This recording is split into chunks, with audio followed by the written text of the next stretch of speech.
Chapter 13 nuclei. आज का important topic binding energy curve. ध्यान से सुनना, बहुत इंपॉर्टेंट है। बाइंडिंग एनर्जी कर्व ड्रॉ, पहले ये 2 साल पहले डिलीटेड था, फिर बीच में फिर आ गया, शुरू से ये इंपॉर्टेंट ही रहा है टॉपिक। ध्यान सुनिए।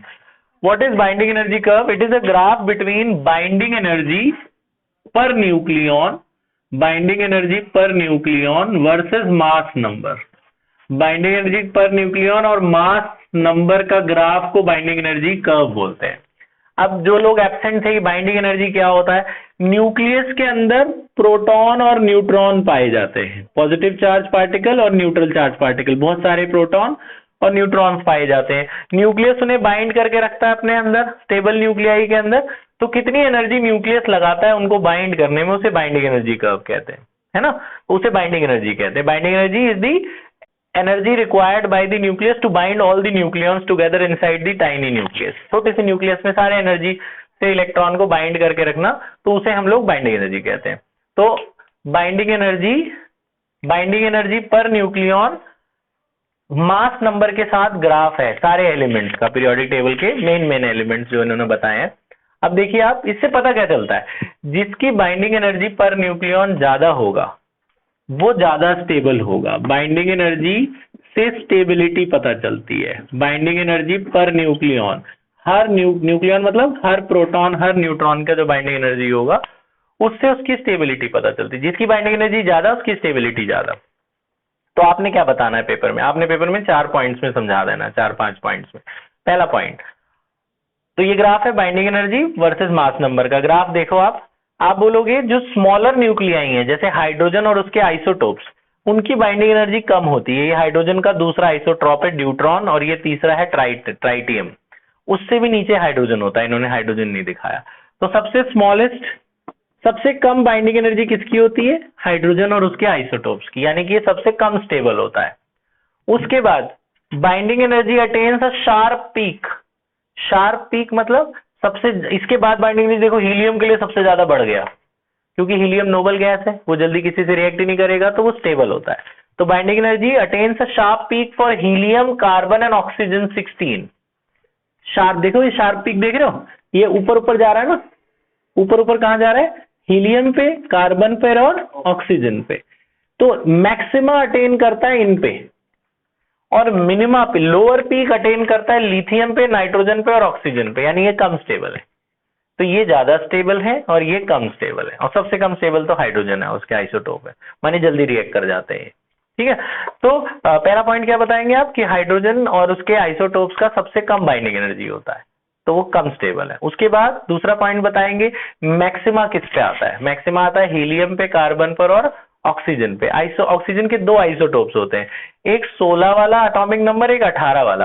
16 वाले का ज्यादा होता है बाइंडिंग एनर्जी, 18 वाले मास का देखो कम है बाइंडिंग एनर्जी, यानी कम स्टेबल है, तो ज्यादा इसलिए ऑक्सीजन 16 पाया जाता है। तो मिनिमा अटेन करता है लिथियम, नाइट्रोजन, ऑक्सीजन पे, और मैक्सिमा हीलियम, कार्बन और ऑक्सीजन पे। ये दूसरा पॉइंट है। तीसरा पॉइंट आप बताएंगे, फिर बाइंडिंग एनर्जी जैसे जैसे मास बढ़ाओगे बाइंडिंग एनर्जी बढ़ता चला जाता है, और सबसे ज्यादा बाइंडिंग एनर्जी होता है आयरन का। पूरे पीरियोडिक टेबल में सबसे ज्यादा स्टेबल न्यूक्लियाई आयरन का होता है। इसका होता है अराउंड 8.8 MeV। यहाँ पे 8 पॉइंट मतलब 10 से नीचे रखना, 8 से ऊपर रखना, ये चीज भी ध्यान रखनी है। बच्चे क्या करते हैं? बाइंडिंग एनर्जी कर्व बनाते हैं, ऑक्सीजन आगे ले जाते हैं, एटॉमिक मास 50 से शुरू कर रहे हो, अब 50 है, इसका 16 है, 18 है, तो 16 50 से आगे कैसे चला गया? समझ रहे हो? 50 के अंदर देखो 56 है आयरन का, तो 50 और 100 के बीच में रखना है ना, 56 है ना। ये मास का भी ध्यान रखना है आपने, है, और बाइंडिंग एनर्जी का भी ध्यान रखना है। हाइड्रोजन देखो 2 से नीचे है, ये फिर थोड़ा सा, ट्राइटियम थोड़ा सा 2 से ऊपर है ना। ये कार्बन वगैरह, ऑक्सीजन 8 के आसपास है ये वाला। सबसे ज्यादा है आयरन का। आयरन की बाइंडिंग एनर्जी कितनी होती है? 8.8 MeV, याद रखना, ठीक है। उसके बाद बाइंडिंग एनर्जी कम होता जाता है। उसके बाद जब मास बढ़ता है बाइंडिंग एनर्जी कम होता है, और जाके गिरता है यूरेनियम पे। यूरेनियम का होता है 7.6। आयरन का कितना था? 8.8। यूरेनियम का कितना है? 7.6 मेगा इलेक्ट्रॉन वोल्ट। बस यही एक्सप्लेन करने को आता है आपको बाइंडिंग एनर्जी कर्व। ठीक है, तो मैक्सिमा याद रखेंगे आप, मिनिमा याद रखेंगे, सबसे ज्यादा बाइंडिंग एनर्जी याद रखेंगे, और फिर उसके बाद कम होके यूरेनियम पे आगे गिरता है। देखो यूरेनियम का मास देख रहे हो 238 है, 238 200 से पहले बाद आएगा और 300 से पहले आएगा, ये भी ध्यान रखना मास का। तो जैसे जैसे मैंने बनाया ऐसे मेजर करके ढंग से बनाना आपने, मतलब मेजर क्या करना है, बनाना आपने पेंसिल स्केल से, रफली है, उसे कोई वो नहीं है, लेकिन पेपर में आप थोड़ा सा नाप नूप के बना दे, वो उससे करके बनाना कि ये चीजें मास, अब ये इससे आगे ना जाए, और ये नीचे वाली वैल्यू, जैसे आपने बताया आयरन का 8.8 है और आप यहाँ 10 के आसपास दिखा रहे हो, ऐसा नहीं, 10 से नीचे ही रहेगा ना, 10 पे मत दिखा देना, तो ये सब ध्यान रखना। अच्छा, अब इस पे 2 क्वेश्चन आते हैं, वो क्वेश्चन सुन लो। एक तो ये बाइंडिंग एनर्जी एक्सप्लेन करने को आता है, 2 क्वेश्चन पेपर में आए थे बोर्ड में, वो बता देता हूं मैं आपको, अभी लिखवा दूंगा। पहला उन्होंने बोला व्हाट एक्सप्लेन, देखो आपको 2 कंसेप्ट होते हैं बेटा, ये मैं यही बता रहा हूं, ध्यान से सुनना। एक होता है न्यूक्लियर फिजन और एक होता है न्यूक्लियर फ्यूजन, ये आप बाद में लिख लेना यहीं से, न्यूक्लियर फिजन और न्यूक्लियर फ्यूजन। ये फिजन और फ्यूजन क्या है? फिजन मतलब टूटना, फ्यूजन मतलब कंबाइन होना, फ्यूज मतलब जुड़ना और फिजन मतलब ब्रेक होना। तो न्यूक्लियर फिजन क्या होता है? जैसे यूरेनियम है, जो हैवी न्यूक्लियस होते हैं वो हल्का सा भी एनर्जी इसको दो तो ये टूट जाते हैं छोटे छोटे न्यूक्लियस में। So when a heavy nucleus, ये टूट जाता है, थोरियम, हीलियम, इन सब में टूट जाता है। तो heavy nucleus breaks into smaller nuclei when they are disturbed, when they are slightly disturbed, ठीक है, this is called fusion.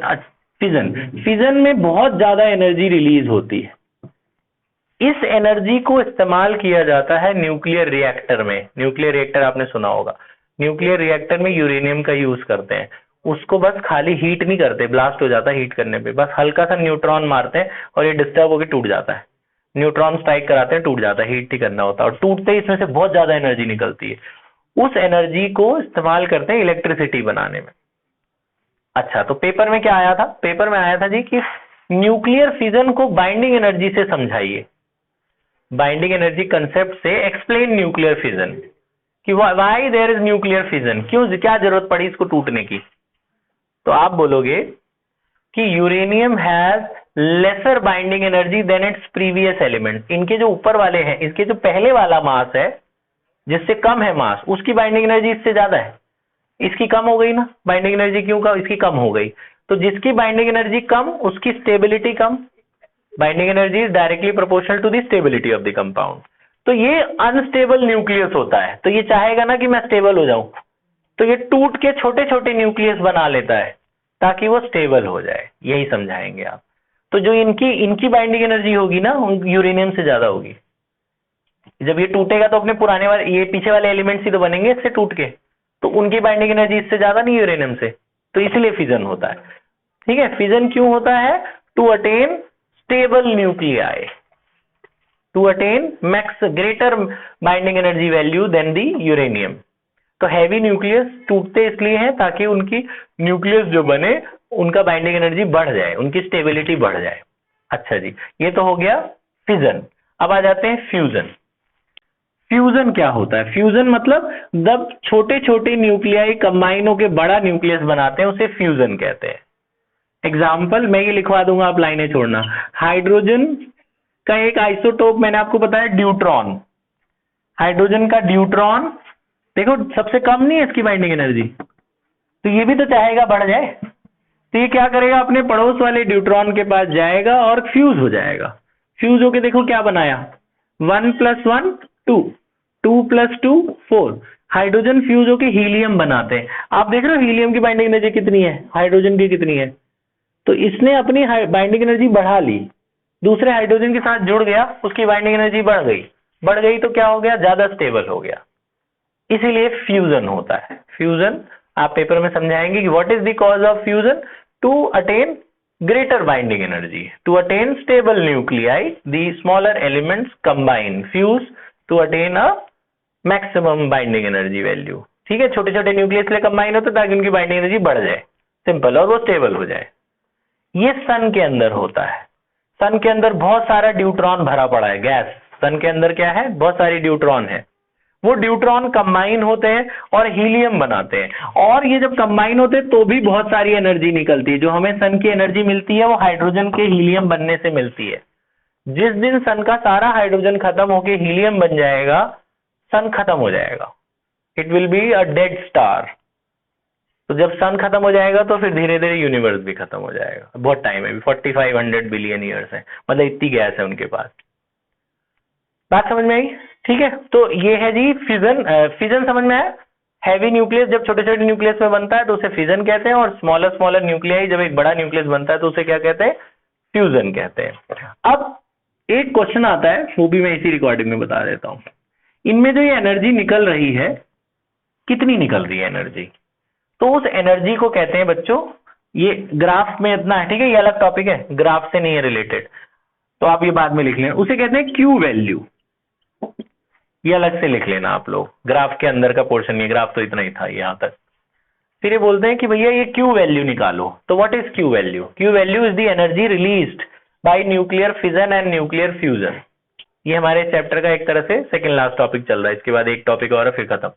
Q value, Q value कैसे निकालते हैं, ध्यान से सुनना। क्यू वैल्यू का ये फॉर्मूला है डेल्टा एम इंटू 931.5। जैसे बाइंडिंग एनर्जी निकालने का फॉर्मूला था ना, वही फॉर्मूला है, बस इसका डेल्टा एम अलग होता है। आप डेल्टा एम यहां से लिख लेना बाद में। डेल्टा एम होता है बेटा, थोड़ा इधर की तरफ कर दो, दिख रहा है? डेल्टा एम होता है बेटा mass of reactant minus mass of product, mass of reactants minus mass of products. जैसे इधर हाइड्रोजन हाइड्रोजन है, तो इसका मास आपको ये नहीं लेना, वो देंगे, 2 नहीं लेना, इसका मास प्रिसाइजली बोलते हैं तो 2.01235 ऐसे कुछ होता है, तो वो मास लेना है। तो हाइड्रोजन के मास में से हीलियम का मास माइनस कर देंगे, तो जो बचेगा हीलियम का मास भी आपको वो देंगे, पॉइंट वाला, वो लेना है। तो इन दोनों के मास को ऐड करना है और उसमें से प्रोडक्ट का मास माइनस कर देना है, तो डेल्टा एम मिल जाएगा। डेल्टा एम मिल जाएगा, फिर डेल्टा एम को किससे मल्टीप्लाई करना है? 931.5 से, तो बाइंडिंग एनर्जी मिल जाएगी। अरे ये क्यू वैल्यू मिल जाएगी। क्यू वैल्यू क्या होती है?